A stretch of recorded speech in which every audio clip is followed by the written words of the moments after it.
The Super Bowl isn't all about the game. It's the biggest platform for advertising of the year. With us is Jeremy Goldman, the founder of and CEO of Firebrand Group, a marketing company. Jeremy, I imagine you had to sit through the whole game, which is a good thing because it was a terrific game. So which was your favorite ad?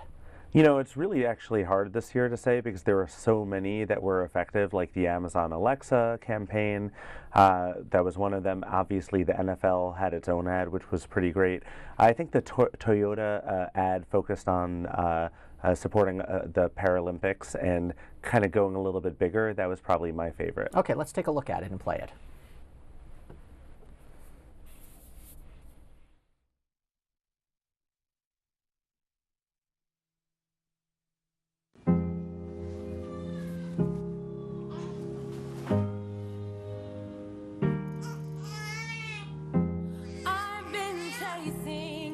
To glory, driven since I was a child.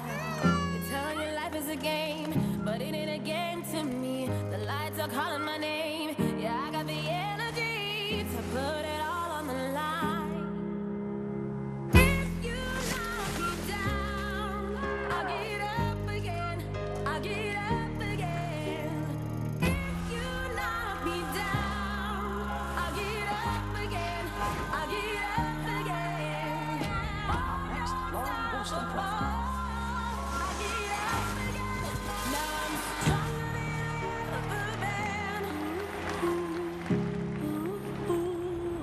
When we're free to move, anything is possible. So I thought this was a very effective ad because you didn't know where it was going. Yeah, you know, one of the trends that we actually saw this year, and this is why this ad was so effective, is that it elevates the brand. It's not just about the product, but it's about a feeling that winds up increasing a lot more customer loyalty, which is something that's in short, you know, not a lot of people actually can relate to brands these days. Right, it's a connect. You see this more in the Super Bowl or big event advertising. You see sort of the emotional connection, which kind of could cut both ways, right? But this year on balance, it was pretty good, you think? Yeah, I think so. There were a lot of, and I think part of what actually is made a lot easier is the fact that these are so incredibly expensive ads. So if you're going to buy one, so it costs first $5 million for a 30-second spot. And then you had to produce the ad. Right, exactly. So do we have any numbers on how much you'd have to spend on these ads? Well, yeah. I mean, part of it is there's some variability there depending on when you want something to place. But you raise a very important point, which is the creative time and the deliberative process means that a lot of these ads wind up being very effective in the end. Is it worth it for companies in the Super Bowl to be in the Super Bowl anymore?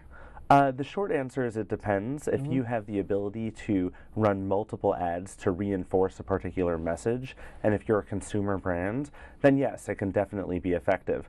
Where you get into trouble is where you have a smaller brand that puts its entire marketing budget for the year wrapped up in a 30-second ad that didn't necessarily hit where it should I think hit. the lock company used to do, I forget the name of the company, but they bought their entire budget was on the Super Bowl ad. So some of the other ads that were effective, do you think? Yeah, you know, one of the key things that was actually very, and you saw this as a trend this year, is you saw this with Tide had an ad along these lines. Did you like that? The Tide spent a fortune, by the way. They must have bought half a dozen ads.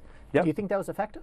Yeah, you know, one thing that was really effective about it is, first off, the average consumer is very cynical these days. So the fact that you were able to play into that cynicism in some way with like a wink, wink, nudge, and then say, are all of the ads actually Tide ads because everybody looks great in all the other ads, was very meta and effective.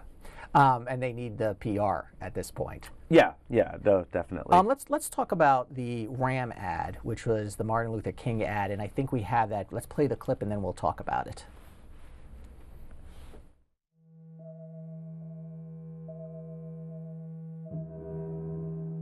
If you want to be important, wonderful. If you want to be recognized, wonderful. If you want to be great, wonderful.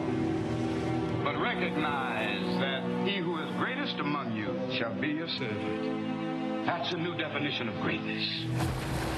By giving that definition of greatness, it means that everybody can be great. You don't have to know about Plato and Aristotle to serve. You don't have to know the theory of relativity to serve. You don't have to know the second theory of thermodynamics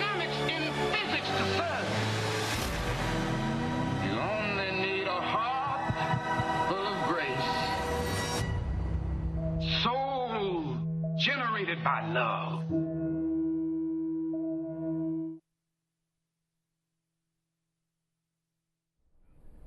Well, everybody's talking about the ad. The question is whether you loved it or hated it, because some are saying it really was exploitive of MLK's statement. Right. I mean, I actually want to, if it's okay, just to kind of hit my head into this right now, because it was exploitative and it had actually the approval of the estate. That doesn't matter to a lot of people because we all feel a sense of, you know, ownership of the ideals of MLK, and we never really thought that he was here to, you know, sell us. His truck. Yeah. I wonder if it would have been better if you did not see a Ram truck in it. If they did the advertisement and then just tagged it in a way and not saw the product. Yeah. That may have been more respectful. A lot of people are talking about the Eli Manning, Odell Beckham ad. That was a surprise ad. I think people that's what made that ad pretty good. Yeah, and I think that's definitely done a lot of positive things over the last day. There's been a lot of YouTube views that have been attributed to that ad. So there's momentum. A key thing is that when a brand is putting together an effective ad, you have to be looking at what's going to be effective in the moment, but also what is going to have recall and a positive effect on sales down the line. Are these one-time hits generally, or do companies now reuse them over after the Super Bowl? So generally what they do is they play on that campaign in some way, shape, or form. Because when you're going to do a very expensive setup for an ad, you want to figure out how can you extend this in some way. You know, if you get Peter Dinklage to do an ad for you, as he did to great effect. And that was brilliant. They combined two brands, yeah, Doritos and Mountain Dew, yeah, into one. Yeah, into essentially like a rap battle. Yeah, yeah. And if you're going to do something like that, you want to make sure that you can extend that campaign, which then studies show improves people's recall of the initial campaign itself. So we have about 30 seconds left. Ratings were down this year. Does that factor into advertisers maybe next year? Or any of the controversy the NFL has faced? It doesn't necessarily. I think part of the key thing is that everybody tends to talk about ratings down. What does that mean for next year? Most pundits wind up getting it wrong in terms of what that means for next year. So, hard to say. A lot of it is probably wait and see. But this is one of the few things that you can buy, any type of media where you can ensure that you're going to get a large portion of the population. Every Super Bowl, people talk about the game, but more so the ads. Jeremy Goldman, thank you very much. Pleasure. For joining us here on Arise. That's Arise America for this Monday. We'll be back again tomorrow. Thanks for joining us.